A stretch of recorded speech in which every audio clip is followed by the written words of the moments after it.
சட்ட உரிமைகளையும் சலுகைகளையும் நான் அனுபவிக்கிறேன். அதே வேளையில் நாட்டின் சட்டங்களை மதித்து நடக்கிறேன். எனக்கான கடமைகளை நான் நிறைவேற்றுகிறேன். நான் யார்?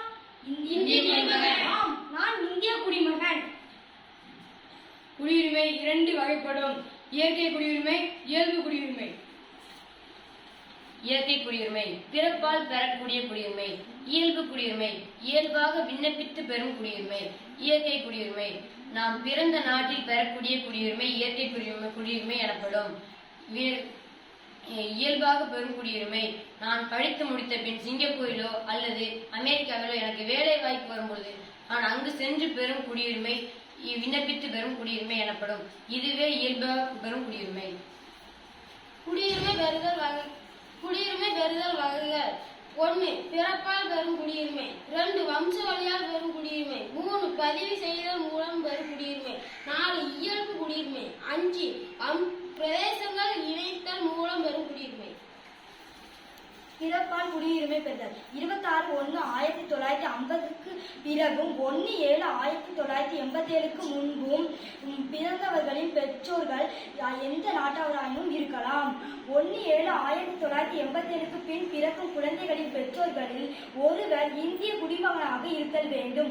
3/12/2004 பின் பிறக்கும் குழந்தைகளின் பெற்றோர்கள் ஒருவர் இந்திய குடிமகனாகவும் மற்றொருவர் இந்தியாவில் குடியேறியவராகவும் இருக்கலாம். இந்திய குடியுரிமையை இழத்தல் என்றால் என்ன? அரசியலமைப்பு சட்டத்தின் 2வது பகுதியின் 5 முதல் 11 வரையிலான விதிகள் இந்திய குடியுரிமையை இழத்தல் பற்றி குறிப்பிடுகின்றன. தானாக முன்வந்து குடியுரிமை பெறுதல், சட்டப்படி குடியுரிமை முடிவுக்கு வருதல், மோசடி, தவறான பிரதிநிதித்துவம் அல்லது அரசியலமைப்பு சட்டத்திற்கு புறம்பாக செயல்படுதல் ஆகியவற்றின் மூலம் இந்திய குடியுரிமையை பெறும் ஒருவரின் குடியுரிமை இந்திய அரசின் ஒரு ஆணை மூலம் இழக்க செய்கிறது. ஒற்றை குடியுரிமை. இந்திய அரசியலமைப்பு நமக்கு ஒற்றை குடியுரிமையை வழங்குகிறது. அமெரிக்கா, ஆப்கானிஸ்தான் ஆகிய நாடுகளில் இரட்டை குடியுரிமை வழங்கப்படுகிறது. அடிப்படை உரிமைகள்: மக்களவை தேர்தலுக்கும் மாநில சட்டமன்ற தேர்தலுக்கும் வாக்களிக்கும் உரிமை.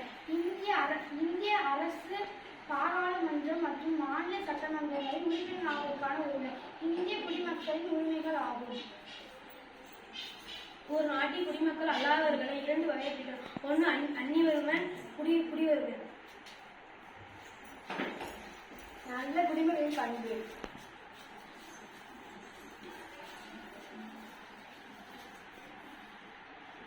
சட்டத்தின் படி நடத்தல்,